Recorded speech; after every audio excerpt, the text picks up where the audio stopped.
With the failure of Sonic 06 and the mindset of gamers back in the late 2000s, Sonic was not in a good place. Sonic Colors did well in terms of ratings, but it was only available on the Wii and, if you want to count it, the DS.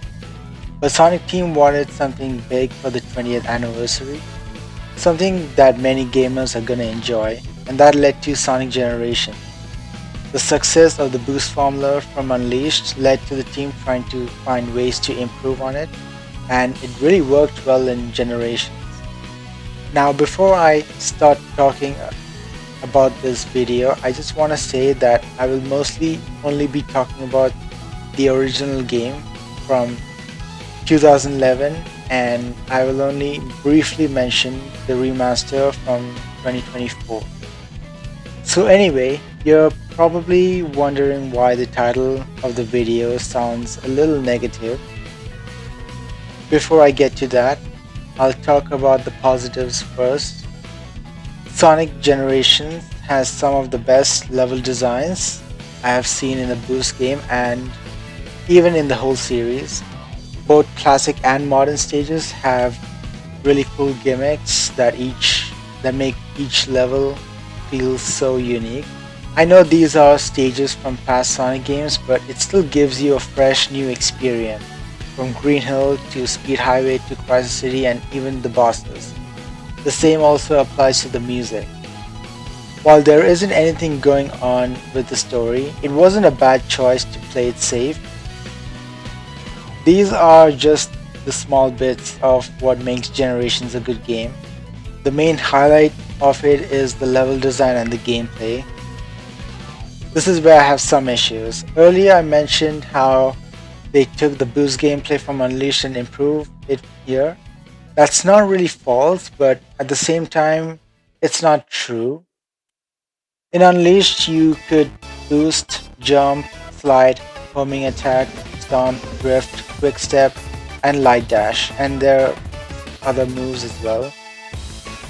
These moves are in Generations and they do feel similar to Unleashed.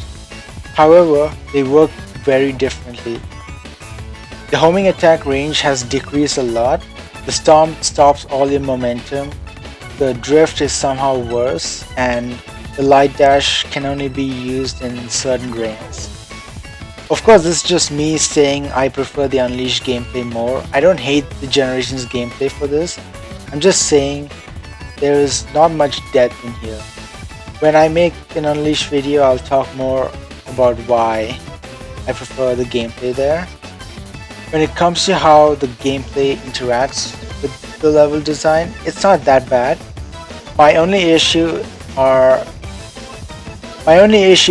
with City Escape and Planet West for different reasons. City Escape is really not well designed because the fastest path has you going in the straight path. For a Generations level, this is pretty bad. Planet Wisp is not all that bad. My only problem with it is the Wisp choice.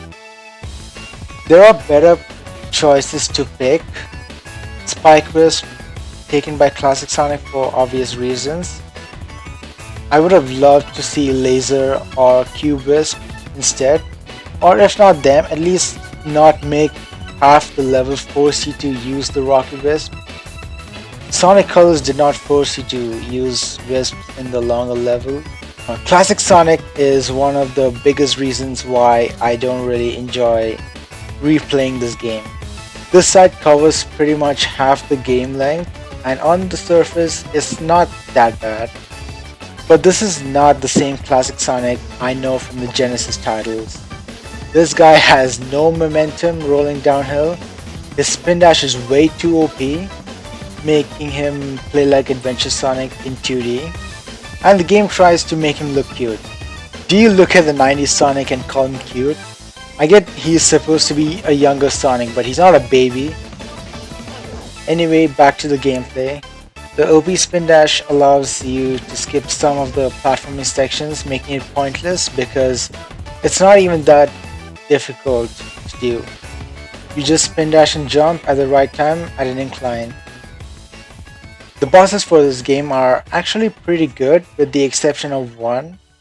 My favorite has to be the Shadow Rival fight because it's like a race, which makes me wish we got a DLC for a Jet rival race from Sonic Riders. The final boss is the one thing that makes me question what went wrong here during development. Literally nothing interesting happens in this boss fight. I know the other Supersonic bosses before Frontiers just has you boosting to the enemy, but at least they had so much spectacle because it's fucking supersonic. Say what you want about '06, that final boss is very climatic. The side stuff, like the challenges, are pretty good. I do wish the doppelganger challenges were more difficult, and some of the ones with Sonic's friends would need improvement. But other than that, only 9 of them are mandatory, one from each location. So yeah, this game may be fun and challenging at times, but it's a very overrated game in my opinion. This is the end of the video. Thank you all for watching and I will see you later. If you want, you can join my Discord server, the link is in the description of the video. And also, I have open art commissions. Goodbye now. The ranking system in this game sucks ass.